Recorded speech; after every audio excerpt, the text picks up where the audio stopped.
Hi, I'm Bob Trask. This is our weekly reset. Thanks for being with me. This month, January, we're talking about miracles. And the miracles in my life and the miracles in your life don't just happen. Someone or something creates those miracles.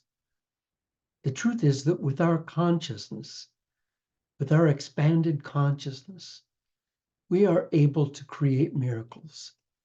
In fact, we create miracles every day. They're just so common that we don't notice them. But today we're going to talk about creating bigger miracles.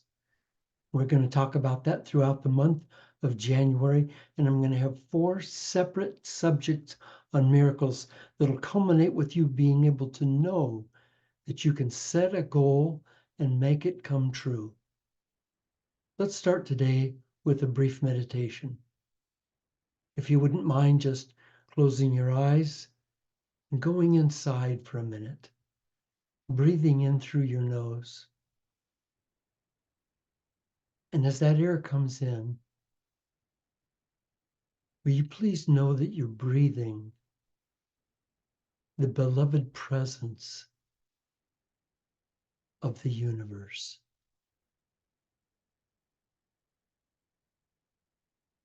Like honey,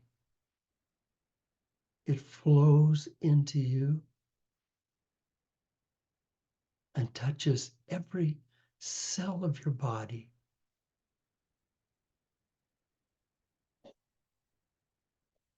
And wakes your whole system up into the joy of being alive in this grace.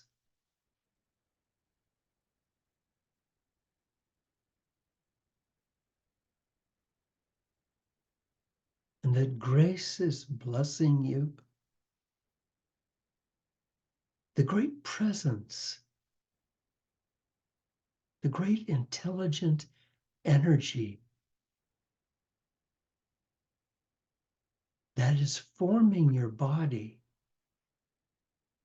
that great intelligent energy is love and is great spirit.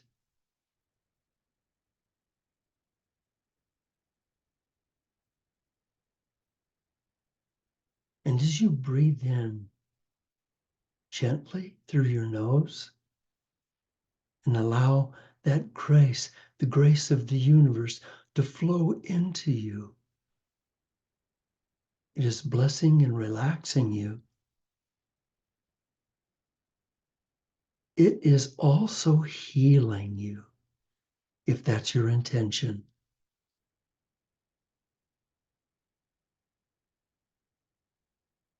Going into each cell and healing it and making your body new again.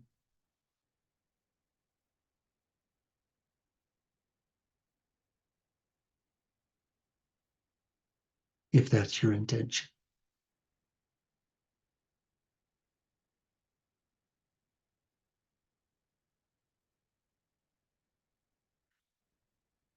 And as you sink deeper now into that sea of grace,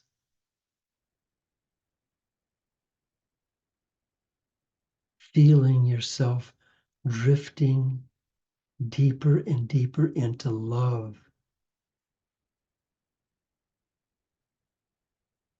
and feeling love and grace and the presence, the great presence of the beloved surrounding you and filling you.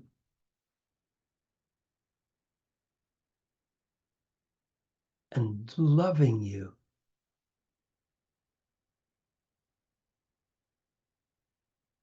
Because the very presence of Great Spirit is love. And as one with Great Spirit, you are loved and you are also love.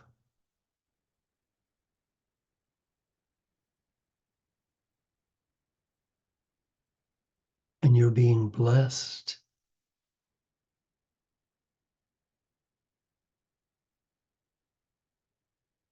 And always, always, always protected. Always protected.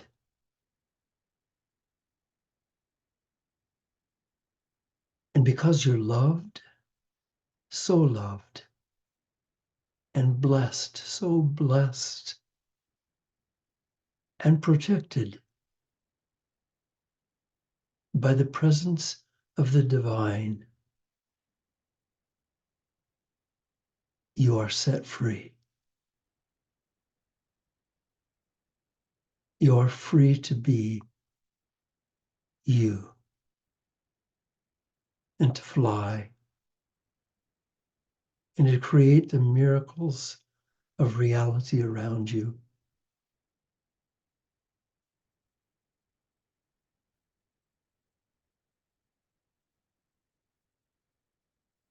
So when you come back to us, bring this blessed self with you. And we'll go into our talk today. Thank you.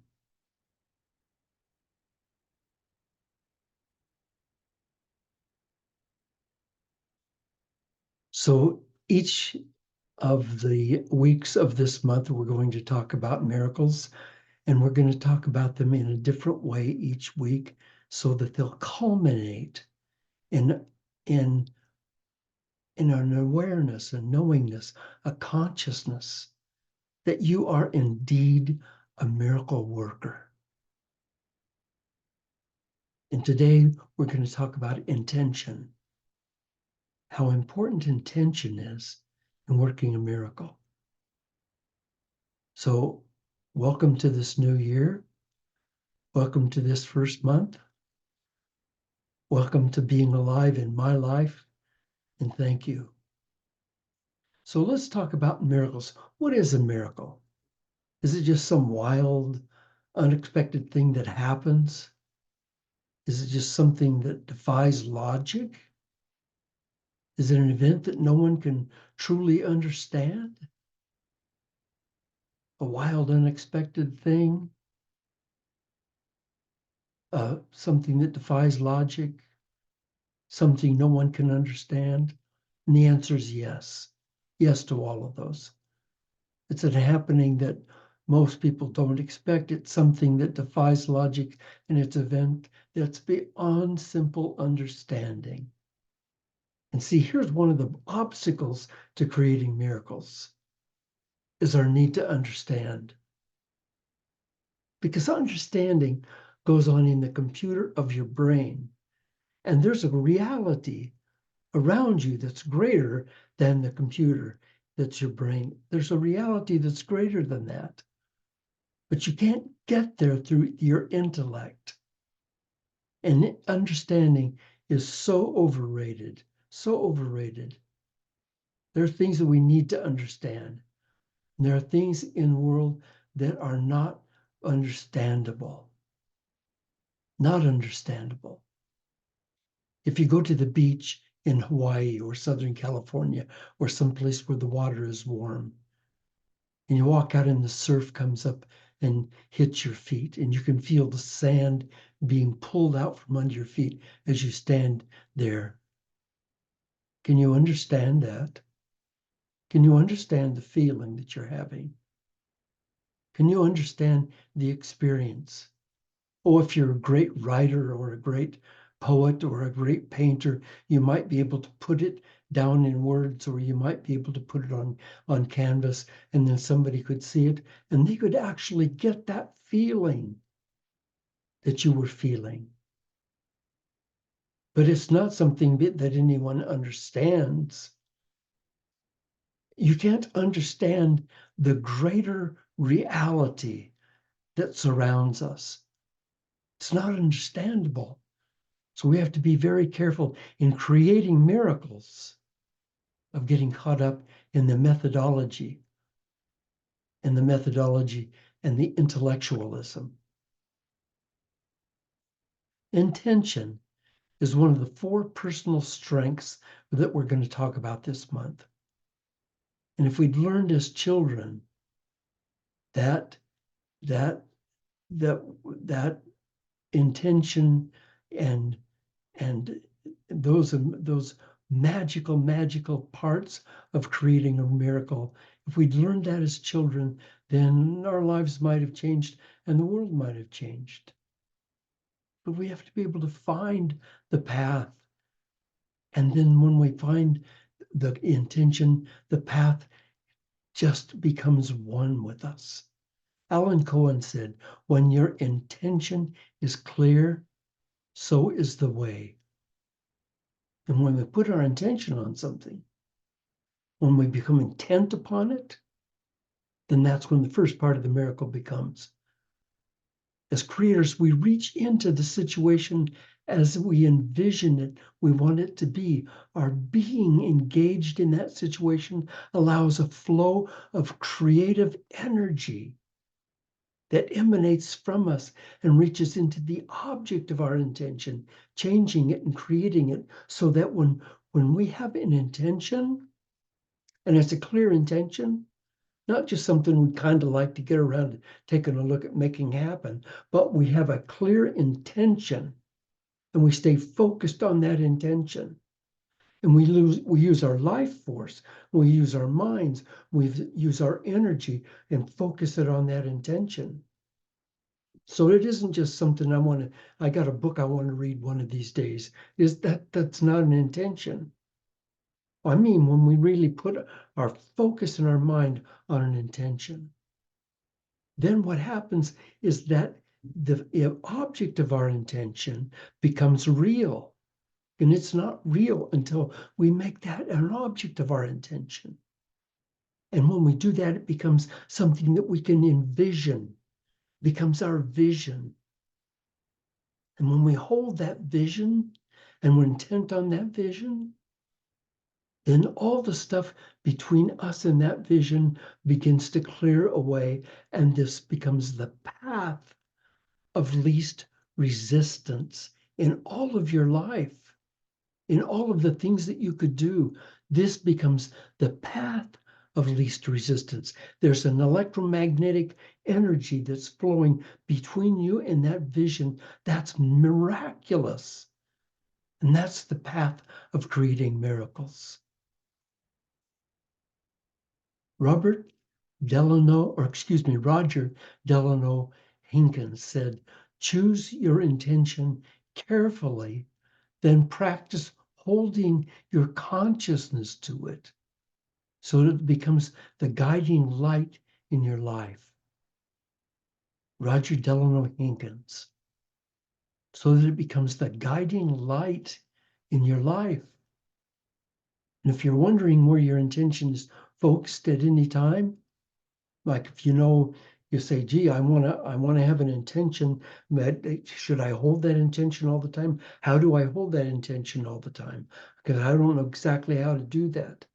Let me tell you, here's something really magical and wonderful thing. And that's that where your attention is, that's where your intention is. Because your intention follows your attention. And if you think about that on a deeper level, that's true for you. So if you have an intention, just keep your attention on that intention and watch your life change. Now, will you run into obstacles? Yeah, we're going to run into obstacles. Let me talk about the first obstacle, the biggest obstacle. The biggest obstacle is inside of your mind, inside of my mind. It's called self-doubt. That's the biggest obstacle. And why is it there? Because we're talking about miracles here. We're not talking about just making breakfast. We're talking about something that we don't even know how to create. We're talking about something that defies logic, something that's beyond expectations, something that no one can really understand. How in the Sam Hill are we going to create something like that? We don't understand it. It defies logic. How in the world are we going to possibly create that? Well, the self-doubt comes up in our mind and it anchors us right there. And we say, well, that's impossible. Yeah, you're right. It is impossible. Miracles are impossible. Walt Disney was famous in saying, I love doing the impossible. It's so much fun. Someone else, and I can't remember who it was, maybe a great baseball coach said, um, I, I think I loved, and I think it was Einstein. I love doing the impossible because there's no competition, because there's nobody else trying to do this impossible thing. You can create this miracle, but you have to have a vision and you have to hold that vision and you have to make your intention and your attention exactly the same thing. Now I want to tell you another obstacle, and this is a big one, and that's that when I'm on the road to my intention, I'm on the path to my intention, whatever that is, whatever it is that I want to do, and I'm on that path. And as I move along toward that path, I come across an obstacle. Someone is in my way. Someone is defying me. Someone is causing me to have a problem. Someone is saying, you can't do that, I won't allow it. Or there's a legal restriction that says you can't do that in this area because this area says there's something going on and you can't get past it. And the problem that we run into right here, the big obstacle we run into right here is that we start complaining about that. Be very careful. Be very careful. Please, my friend, don't complain. The minute you start complaining about that thing, is the minute you lose your energy. All of the energy in creating that miracle just went down the toilet and you just flushed it. Complaining stops you in your tracks. You cannot afford to do that because every time you complain, what you're doing is affirming that you're a victim, that you're helpless, that something is bigger than you. You may not ever let yourself be a complainer. You can't. It absolutely will kill the power of your intention. So let me vocalize how I'd like it to be for me. Let me not be focused on how I'm disliking it, because my intention and thus my intention will be focused on keeping it the way it is. If I'm focused on what I don't like, I'm focused on that, then I'm keeping that in form. Now, I'm not saying pretend it's different. I'm saying that you see it the way right now, being flexible. Don't see it as a solid object. I don't care what anyone has said to you or how hard it looks. This is why it's a miracle. Don't go there. Always see flexibility. I just absolutely love working with salespeople. Good salespeople. Good salespeople, they understand that this person may not buy this product, may not. It's okay if they don't, that's fine. But I'm going to give them every opportunity to buy this product. So if I say, this is what this can do for you, and this is what I'd like for you to consider, and they say no, you don't hear the no. That's an obstacle. All no's are flexible. Did you know that? All no's are flexible. When somebody says, no, you can't do that, it's flexible. It's not absolute. We know that in the court of law. Somebody says, you broke the law, this is the way it is. And the judge says, gee, I don't see it that way. You're free to go. All these things are flexible. Salesmen say, okay, I understand that you can't afford it. I understand that. I hear that you can't afford it. Let me ask you a question. And then they go to the next level and the next level and the next level. And somewhere in that, maybe your mind changes and you're going, gee willikers, I think I could afford that. My goodness, I think, yeah, if I do it that way, I could. So things can change. So don't ever see that obstacle as solid, because that's how powerful you are. And when you change one thing, when you dissolve one obstacle, when you change one thing, or you change maybe one life by something you say, you're changing many situations and changing many lives.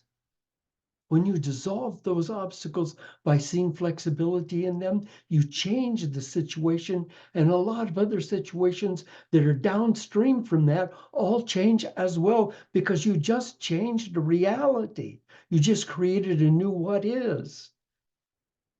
And that changes not only situations, but it changes lives.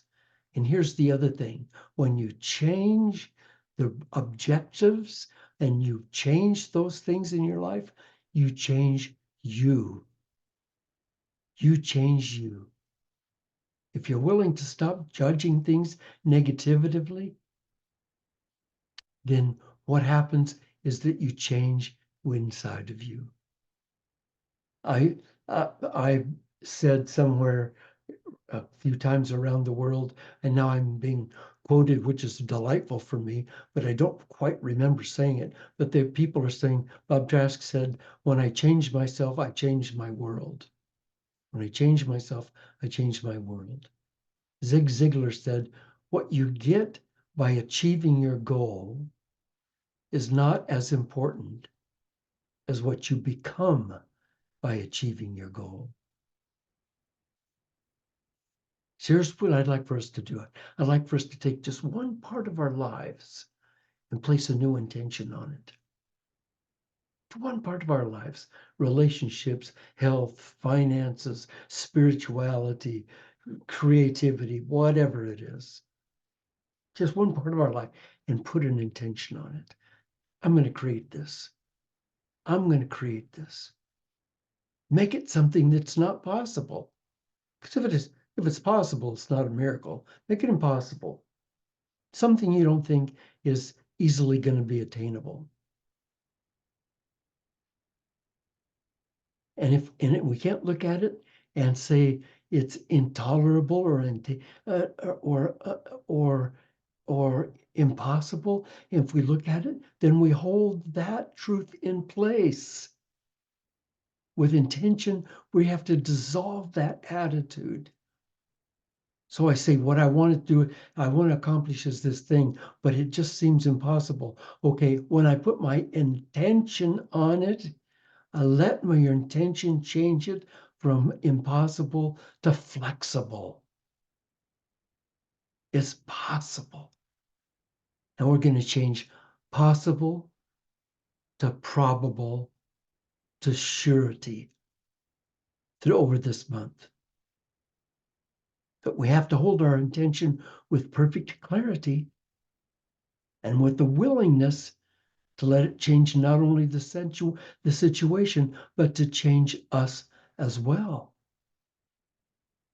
So here's how we're going to do this. I'm going to ask you during this week to write your intention. And now some of you will do that and some of you won't do that.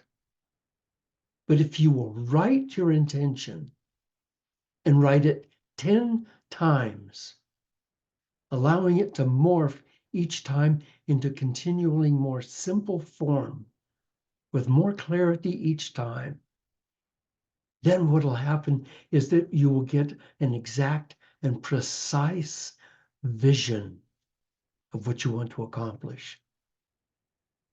Just as you continue to write it, your thinking gets clearer.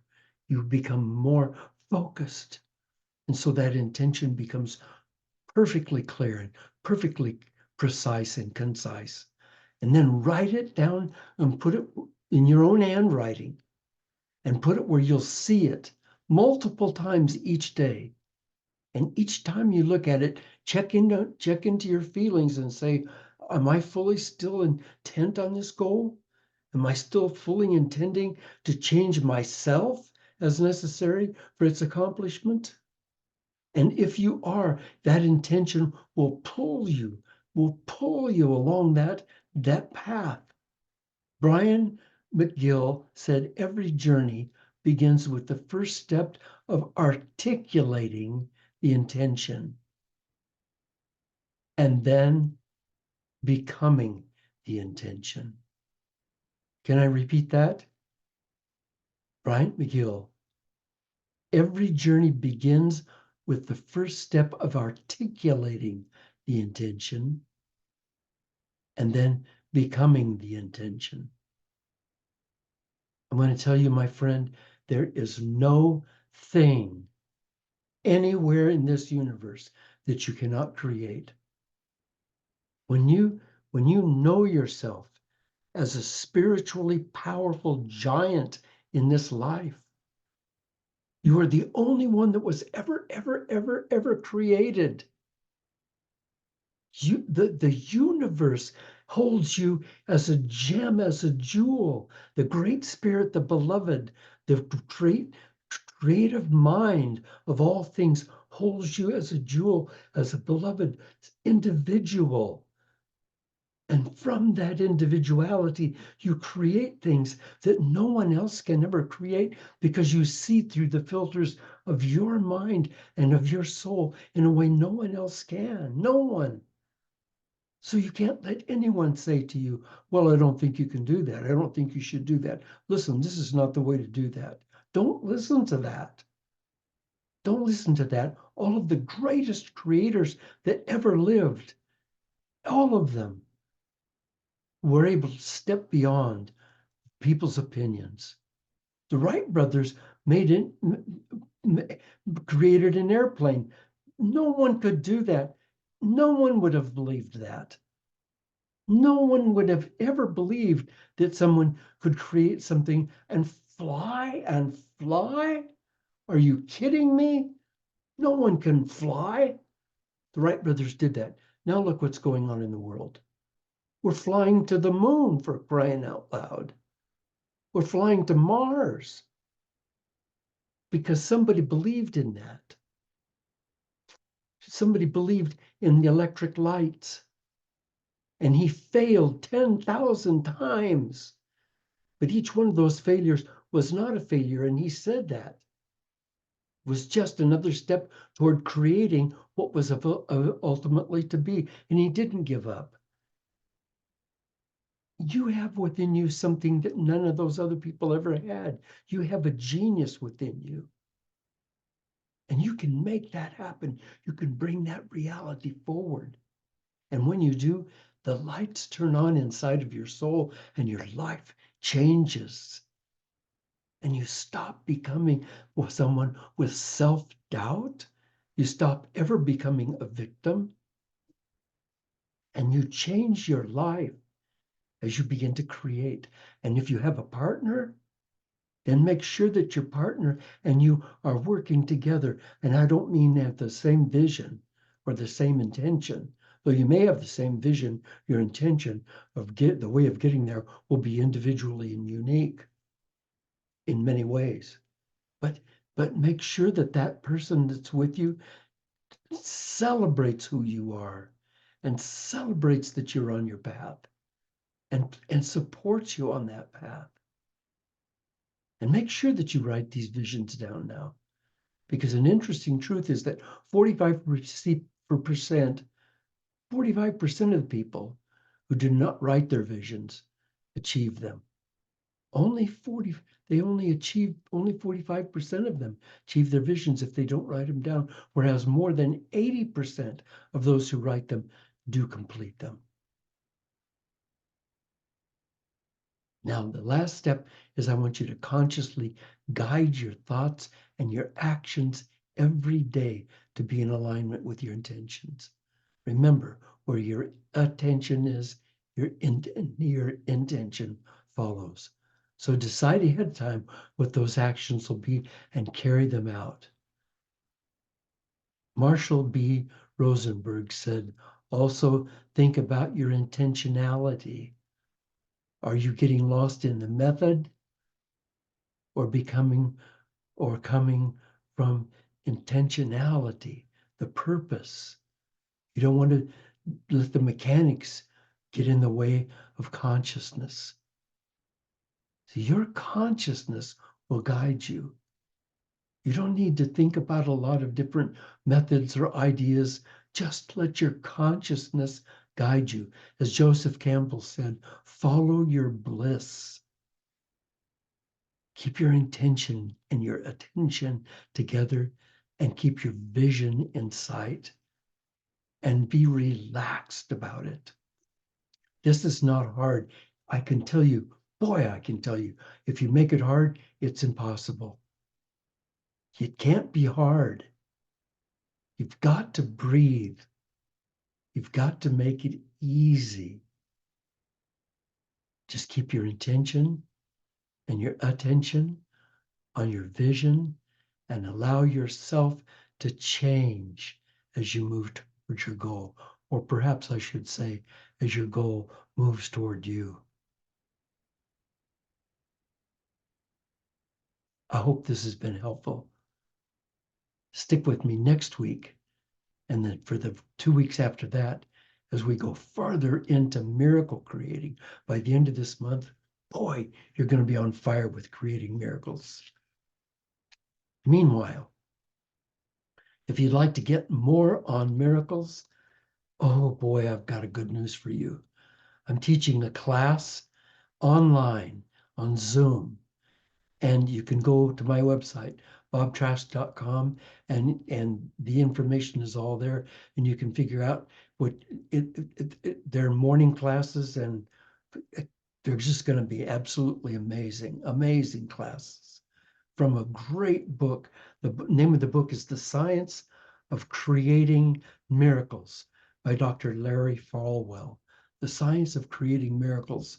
I've never been more excited about a class than I am this one. By the end of this class, you're going to be a walking miracle worker.